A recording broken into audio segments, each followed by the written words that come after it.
मौधा में जो आईबी का महाकुंभ चल रहा है और ये कैसा लग रहा है? ये ऐसा लग रहा है जैसे कभी किसी शादी में सब लोग इकट्ठे होते हैं ना, सारे रिलेटिव इकट्ठे हो जाते हैं, एक दूसरे से मिलते हैं, प्यार जताते हैं, एक दूसरे के बारे में हालचाल पूछते हैं, कुछ सब्जियां बनती हैं, कुछ मिल बांट के खाते हैं, जगह सोने के लिए होती नहीं है, गद्दे बिछा दिए जाते हैं और सारे लोग गद्दे ऊपर रात रात भर जाग जाग कर एक दूसरे से बात करते हैं और सोते हैं और फिर दोबारा से सुबह होती है और अपने अपने साथियों को ढूंढने लगते हैं और फिर दोबारा से यही सब सिलसिला शुरू हो जाता है। तुम क्या खाओगे, हम क्या खाते हैं, हमें क्या अच्छा लगता है, ये सब एक जो शादी का भरा पूरा घर होता है उसमें जो माहौल होता है वो दिखाई दे रहा है। अब ऐसा लग रहा है कि जैसे एक गाना था अमिताभ बच्चन का कि कब के बिछड़े हुए आज कहाँ आकर मिले, तो वही हाल इनका हो रहा है। मुंबई में इनका मिलना नहीं होता है, ये बेचारे बहुत दूर दूर रहते हैं, एक दूसरे से मिल नहीं पाते, एक दूसरे की शक्ल नहीं देख पाते, एक दूसरे के बारे में जान नहीं पाते कि उनके घर में क्या चल रहा है, कौन रेस्टोरेंट खोलने जा रहा है, कौन क्या चीज लॉन्च करने जा रहा है, किसके घर में बीमारी हो रही है और कौन हॉस्पिटल तक जा रहा है। यहाँ तक कि कोई पूछने भी नहीं आता कि तुम हॉस्पिटल गए थे तो क्या हुआ, डॉक्टर ने क्या बताया, आगे क्या होगा और अब आपकी तबीयत कैसी है। अब ये तो ऐसा हो गया कि वहां तो पक्की दुश्मनी और यहाँ पर इतना प्यार कि बस एक दूसरे के ऊपर लुटाए जा रहे हैं, लुटाए जा रहे हैं। ठीक है भाई, हमें तो कोई दिक्कत नहीं है, हम तो वहां के लिए भी यही कहते थे कि ये क्या कर रहे हैं, एक दूसरे से इतनी बनावट क्यों, एक दूसरे के साथ में प्यार मोहब्बत क्यों नहीं। क्योंकि जब से इन लोगों को जानना सीखा था तब से हम ये चीज़ देखते आए थे कि प्यार मोहब्बत इनके ब्लॉग का एक मेन कंटेंट रहता है और सब एक साथ रहते हैं, जो होता है वो दिखाते हैं। लेकिन वो धीरे धीरे गायब हो गया, पैसा आ गया और पैसे आने के बाद में इनके लेवल बढ़ते चले गए और बढ़ते बढ़ते 5 BHK के अंदर जाके कैद हो गए। जैसे एक बहुत ही सुरक्षित जेल हो जिसमें दूसरे का झांकना बहुत मुश्किल हो और अंदर वाले का बाहर झांकना उतना ही ज्यादा मुश्किल हो। भाई क्यों नहीं मिलते वहां पे, क्यों एक दूसरे से बात नहीं करते, क्यों इस तरीके से रात रात तक बैठ के प्लान बनाते और क्यों एक दूसरे के हालचाल तबीयत का पता होना, कौन डॉक्टर के गया, पूछा कभी डब्बा से, डब्बा कितनी बार डॉक्टर के गई, कभी आके पूछा कि भाई क्या बताया, चलो इस बार हम चलते हैं। इनका सारा आपस का प्यार यहीं पर आकर फूट रहा है। शादी में नहीं आए, ये आए मौधा, अपने घर आए हैं, घर मतलब अपने गांव आए हैं, घर तो इनका कोई है ही नहीं। जनाब कह रहे हैं कि यहाँ पे कुछ करने को तो है नहीं, तो टाइम पास नहीं होता है और ऐसे में भी बच्चा मामू अगर चले जाएंगे तो इनका टाइम कहाँ से पास होगा। यार ये आदमी कह रहा है, अपने गांव में आके कह रहा है कि मेरा टाइम पास नहीं हो रहा, जहाँ उसकी इतनी सारी यादें जुड़ी हुई हैं, ये रास्ता कहाँ जा रहा है, ये बाजार कहाँ जा रहा है, इस बाजार में कौन सी शॉप है, क्या चीज़ खाने की कहाँ मिलती थी, स्कूल यहाँ पे है, कॉलेज यहाँ पर है। यार बड़ा ही अजीब आदमी है। मतलब इतने दिन यहाँ पे रहे हो, कोई यार दोस्त है या नहीं है? फनी के यार दोस्त हैं, जैसे ही वहाँ पहुँच जाता है और डब्बा से थोड़ी सी ढील मिल जाती है तो वो रातों रातों को गायब हो जाता है और उसका दोस्ताना खत्म नहीं होता। लेकिन इनका इनका भाई कोई एक दोस्त भी नहीं है। मतलब इतनी बड़ी जगह में जिसको ये अपना गाँव कहते हैं, एक दोस्त भी नहीं है। अभी लास्ट ईयर जनाब का झलक दिखलाजा हुआ था और उसमें जनाब को वोटिंग की सख्त दरख्वास्त थी, यानी उनको वोटिंग चाहिए थी शो में बने रहने के लिए और उसके लिए इतनी सारी वोटिंग की गई, इतने सारे PR चलाए गए, खुद मौधा से इतनी सारी वोटें हुई, लोग बाग जो है लगा के लाइन जो है मोबाइल से उसको वोट करे जा रहे हैं, करे जा रहे हैं। कहाँ हैं वो लोग, कौन है वो? कोई आया तुम्हारे से मिलने के लिए आया या पूरे मौधा में घूमते फिर रहे हो किसी ने आके आपके साथ में फोटो खिंचवाया? जिन गाड़ियों में तुम घूम रहे हो ऐसी गाड़ियां तो मौधा में बहुत है, तो कौन सी सेलिब्रिटी, कौन सा आदमी? जो कानपुर में एक आदमी ने जो ये कहा था कि ये कौन घूम रहा है, ये शख्स, इसका पता नहीं है, जिसके साथ लोग फोटो खिंचवा रहे हैं, अपने आप को इन्फ्लुएंसर बताया जा रहा है कि ये इन्फ्लुएंसर है, पर ये कौन है हम पहचान नहीं पा रहे हैं।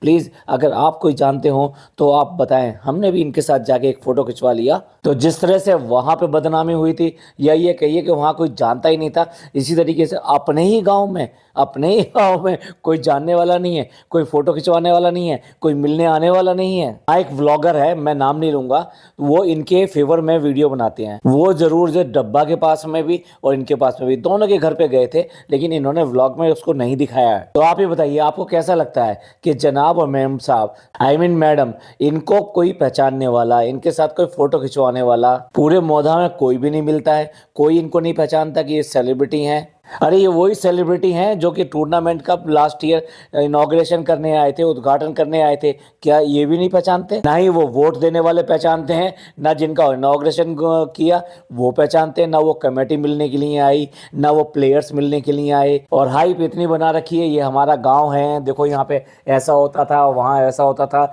हम ऐसा करते थे। सच पूछो तो इन्हें रियलिटी चेक मिल रहा है कि जितना अपने आप को ये बड़ा समझते हैं, जितना अपने आप को समझते हैं हम ज़मीन से जुड़े हुए हैं, हम मौधा से जुड़े हुए हैं, वो बिल्कुल भी साफ कहीं से दूर दूर तक भी दिखाई नहीं दे रहा है। चलिए मान लिया है इनका कोई यहाँ पूछने वाला नहीं है, इनको कोई जानने वाला नहीं है, इनको कोई सेलिब्रिटी स्टेटस यहाँ पे नहीं मिल पा रहा है। इन्होंने जितना भी बुलबुला बनाया था वो सारा का सारा फेक था। चलिए अब आगे बात करते हैं। तो अगर यहाँ पे कोई नहीं है तो उनके कुछ रिश्तेदार तो हैं, इनकी फुप्पो हैं, इनके कई मामू रहते हैं। तो चलिए आज फुप्पो वाली बात कर लेते हैं कि फुप्पो के घर गए तो क्या हुआ और वहाँ पे क्या गड़बड़ हुई। सबसे पहले तो ये देखो कि अपने पापा को लेकर आए, ठीक है, अपने गांव लेकर आए हैं, बहुत बढ़िया बात है। अपने लोगों से मिलाने लेकर आए और भी अच्छी बात है। उनको जो तकलीफ दी इन्होंने, जिस तरह से लेकर आए वो भी चलो पुरानी बात हो गई। कानपुर में आके जिस तरह से परेशान किया इनको, गाड़ी में इधर से उधर ले जाना, अननेसेसरी जो होटल लिया गया वो लिया गया लखनऊ में, क्योंकि भाई कैपिटल से नीचे तो इनका है नहीं ना, तो वहीं पे कैपिटल में ही रुकेंगे और उसके बाद में शादी में जाएंगे। अरे जनाब दिल्ली में रुक लेते, वो तो नेशनल कैपिटल है, और वहां से शादी में शामिल हो जाते। है ना पॉसिबल? 500 किलोमीटर ही तो है, क्या फर्क पड़ता है, 6 घंटे से 7 घंटे गाड़ी में लगते हैं। चलिए हमारे लिए ये भी कोई मुद्दा नहीं है। अब बात करते हैं इस बात की कि जनाब जब यहाँ पर अपने पापा को लेकर आए तो यहाँ खाला के घर में उनको फर्स्ट फ्लोर पे चढ़ा कर लेकर गए।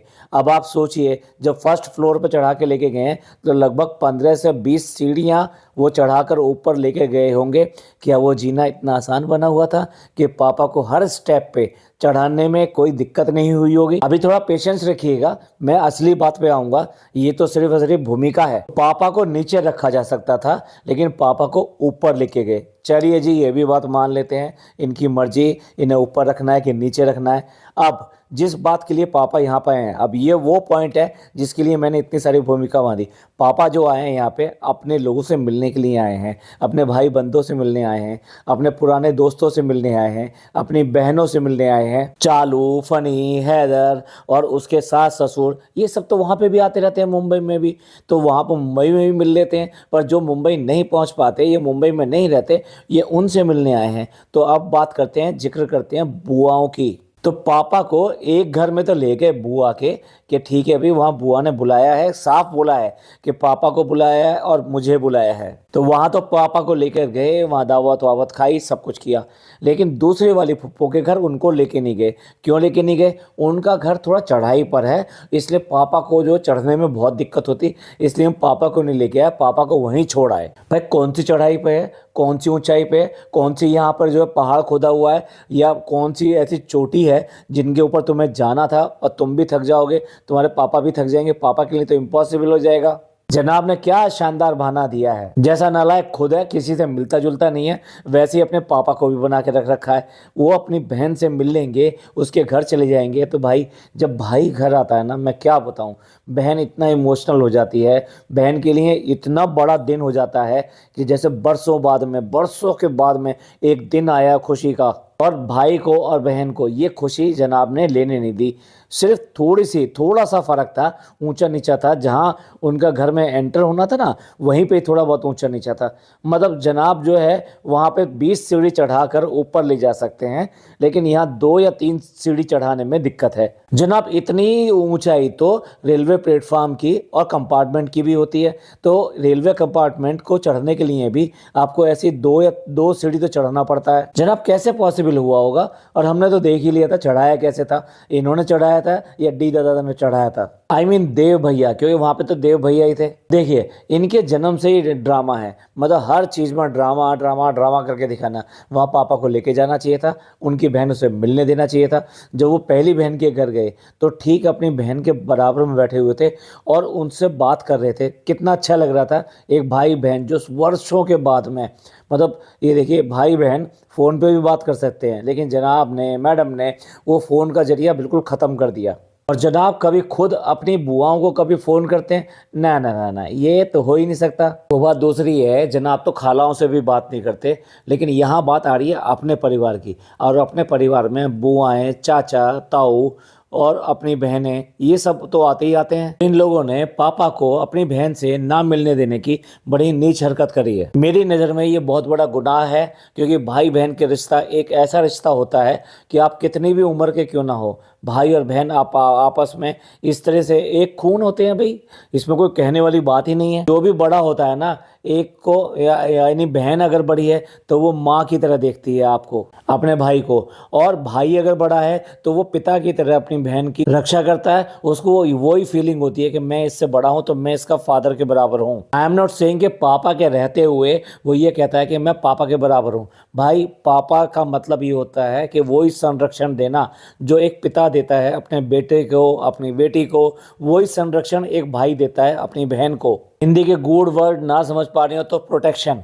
चलिए कुछ और बात करते हैं, क्योंकि बातें तो बहुत हैं इनके व्लॉग में जो निकल निकल के बाहर आ रही हैं। जनाब जब अपने बहन के घर गए थे तो 10 थाल लेके गए थे, जिसके अंदर उन थालों में मिठाइयाँ, ड्राई फ्रूट, इस तरह के सामान थे, और साथ साथ बड़ा सा एक फलों का टोकरा था। और हमने जब भी कहा था कि देखने वाली बात यह है कि अपनी फुप्पो के घर पे जाएंगे, बुआओं के घर पे जाएंगे, तो वो भी एक बहन समान है, यानी कि वो भी उस घर की लड़की है, तो तब जनाब क्या लेके जाते हैं, ये देखने वाली बात है। क्योंकि ऐसा ही जब ये अकेले आए थे, डब्बा के घर मिलने के लिए आए थे, तो कितनी पेटी आम लेकर आए थे, और जब अपनी बुआ के घर गए थे तो क्या लेकर गए थे। भाई बिल्कुल ये मत सोचिएगा कि किसी के देने और लेने से क्या किया जाता है, लेकिन ये है कि आपकी हैसियत है और लड़कियों को तो दिया ही जाता है। तो इस बार जनाब जब पहली बुआ के घर पे गए तो एक फलों का टोकरा लेके गए और सिर्फ एक मिठाई का डिब्बा लेके गए। वो मिठाई का डिब्बा बिल्कुल वैसे सजा दिया गया था कि जिस तरीके से जनाब डब्बा के घर पे लेके गए थे, मतलब फील वो दिला दो और सारी की सारी क्वांटिटी उड़ा दो। क्यों जनाब ऐसे हुआ? भाई अगर तुम उसके लिए भतीजे लगते हो तो उसके पापा, यानी आपके पापा तो उसके भाई लगते हैं। तो अगर तुम भाई होने के नाते अपनी बहन के घर पे ये सब चीज़ें लेके जा सकते हो, तो अभी उसका भाई जिंदा है और उसका भाई उसके घर पे गया था, और जब गया था तो उस तरीके से क्यों नहीं गया कि जैसा दूसरा भाई अपनी बहन के घर पे गया। यानी कि जब तुम भाई के रोल में थे तो तुमने क्या किया, और जब तुम्हारे पापा भाई के रोल में आए तो उनको इतना नीचे दिखा दिया। क्यों भाई? वो कमाते नहीं हैं, या फिर उनका प्यार प्यार नहीं है, या फिर तुम असली इंसान नहीं हो जो इस तरह का भेदभाव करते हो बुआओं में और बहनों में। मैडम वहां पे गई थी तो वो बच्चों को पैसा देते हुए दिखाई दी, मतलब छोटे छोटे बच्चे जो थे उनको उन्होंने पैसे दिए। ग्रेट, होना ही चाहिए था, और करते हैं ऐसा। दूसरी तरफ अम्मी ने अपनी ननद को कुछ नहीं दिया, ये भी तो ये बनता था, लेकिन अम्मी देती हुई नहीं दिखाई दी। यहाँ पर भी चिंदीगिरी कर दी गई, यह अम्मी की इच्छा में नहीं है। लेकिन भाई जिस तरह से मैडम ने एक असली बहू होने की, जमीन से जुड़ी बहू होने का 100 पूरे के 100 आउट ऑफ 100 नंबर ले रही है। मैडम हर किसी से गले मिल रही हैं, हर किसी के घर में जाती हैं तो जमीन पे बैठ जाती हैं, हर एक किसी के आगे अपनी गर्दन, मुंह ये सब कर देती हैं जिससे कि उन्हें चुम्मी मिल सके। मैडम ने अपना रोल जो है पूरी तरीके से निभाया है। अब लोग कहेंगे कि आपको क्या परेशानी है, अगर वो अपनी सास की और अपनी बुआ सास की इज्जत कर रही हैं, उनके साथ ऐसा कर रही हैं, तो ये तो एक अच्छी बात है। फिर आप लोग इतनी सी बात के ऊपर परेशान होने लगे और शिकायतें करने लगे। भाई हमारी शिकायत इस बात से नहीं है कि उन्होंने इज्जत किया, अदब किया, करना ही चाहिए था, और यही बात तो हम इतने टाइम से कहते आ रहे हैं, लेकिन ये यहीं पर ही क्यों, वहाँ जाने के बाद में ये प्यार मोहब्बत क्यों गायब नहीं जाती?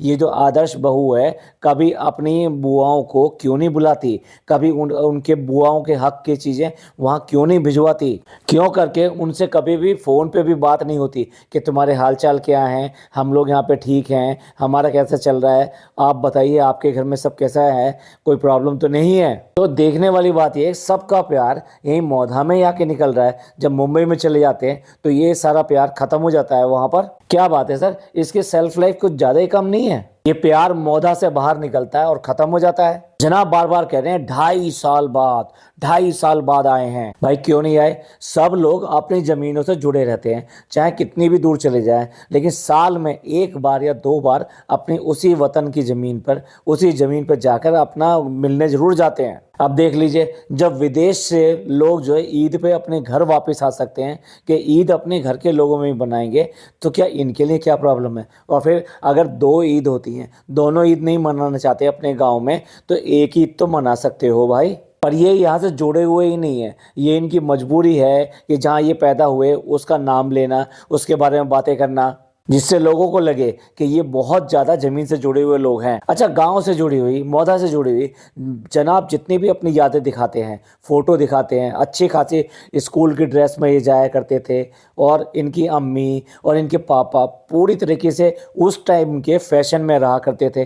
भाई क्या कमी थी इनके घर में, जो डब्बा ने ये फैला रखी है। हम तो बहुत गरीब थे, हमारे घर में खाने के लिए नहीं होता था, हमारी अम्मी के पास में दुपट्टा नहीं होता था। अब यार देख लो ये फ़ोटो, कितने फैशनेबल फैशनेबल फ़ोटो खिंचवा रखे हैं अम्मी ने। क्या जिनके घरों में ठीक से खाने के लिए नहीं होता, क्या वो इस तरह के फ़ोटो खिंचवाते हैं? डब्बा ने हमेशा सिंपैथी लेने के लिए झूठ का सहारा लिया है, और इस तरीके से अपने परिवार को ये दिखाया हम कितनी मुश्किलों से, कितनी गरीबी से निकल कर बाहर आए हैं। हमको प्यार करो, हमको मुसीबत में से बाहर निकालो, हमको सिंपैथी दो। ये भिखारन कुछ भी मांगने बैठ जाती है, कभी सिंपैथी, कभी दुआ, कुछ भी मांगने बैठ जाती है। पैसे ले लो, गिफ्ट दे दो, सब कुछ दे दो इसको, सब कुछ दे दो। अब मैडम अगर बुआओं के घर गई तो जैसे जैसे इन्होंने, मैडम ने बताया था मैं ऐसा खाना चाहिए वैसा खाना चाहिए, बुआओं ने स्पेशली वही सब ध्यान रखा।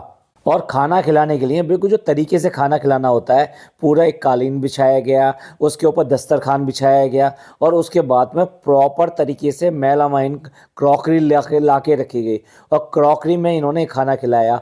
कोई क्रॉकरी कोई ऐसी विशेष नहीं थी कि जो यूनिक हो, मैडम को देखते ही भागी हो, मैडम ने बहुत ज़्यादा पसंद कर ली हो। ना ना ना ना ना, मैडम ने जानबूझ के ये पॉइंट आउट किया कि देखो इनकी क्रॉकरी कितनी है, अच्छी है, और हमें बहुत अच्छी लग रही है क्रॉकरी।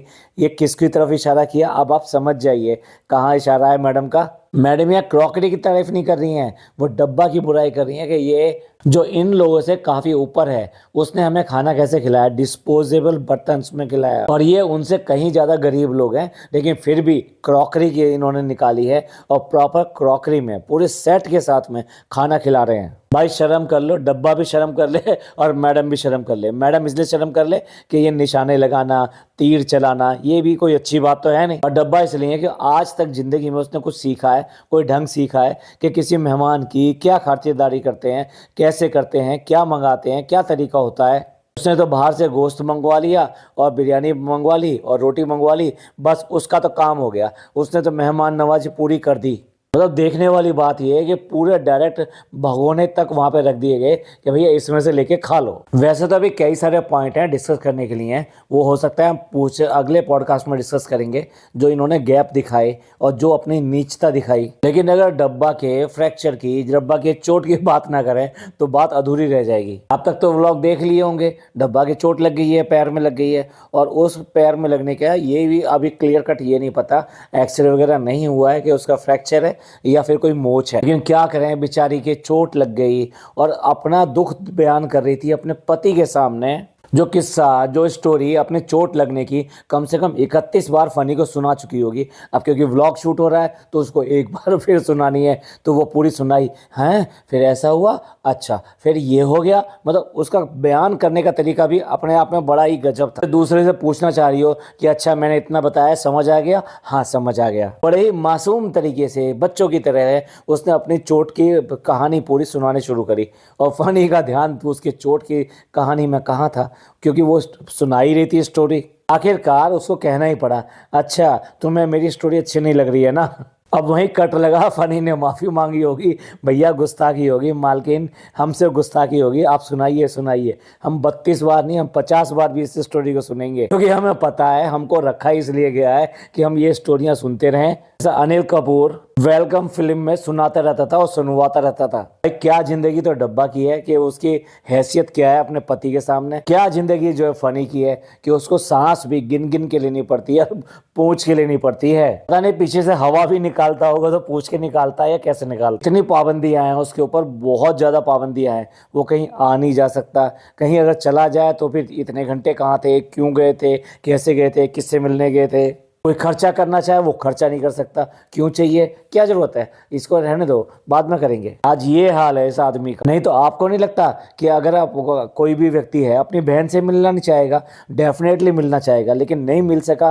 क्यों नहीं मिल सका? क्योंकि वो जेल में बंद है। एक 5 BHK जेल है, एक 3 BHK जेल है, और उसके बाहर कोई निकल नहीं सकता। मुश्किल ही नहीं, वो नामुमकिन है। ना वो ईद पे अपने माँ बाप के साथ में ईद मनाने आ सकता है, ना अपनी बहन से मिलने, जो इतनी दूर से विदेश से यहाँ पर आती है, कुछ दिन के लिए आती है, उससे भी मिलने नहीं जा सकता। कितना मजबूर है। चलिए आज तो यहीं एंड करते हैं। आप देखिए कि किस तरह से जनाब और ये सारे सारे एक दूसरे से इतनी प्यार मोहब्बत दिखा रहे हैं, आपस में ही चल रही है इनकी। चलते रहने में ही देखिए मैडम ने जो तीर का निशाना छोड़ा वो जरूर डब्बा के पास जाके लगा ही होगा। डब्बा को ही देख लो, क्या ये भतीजा वहां नहीं रहता? जितना प्यार ये भतीजे पे यहाँ दिखा रही है, मुंबई में दिखाती थी क्या? चलिए इन सबके बनावटी प्यार और जिस तरीके से इन लोगों ने बहनों के साथ में, आई मीन अपनी बुआओं के साथ में इन्होंने किया, अम्मी और मैडम ने जिस तरीके से एक अच्छी बहू का, एक अच्छी भाभी का किरदार यहाँ पे निभाया, इन सब चीज़ों के बारे में आप क्या सोचते हैं? प्लीज़ कमेंट करके जरूर बताइएगा।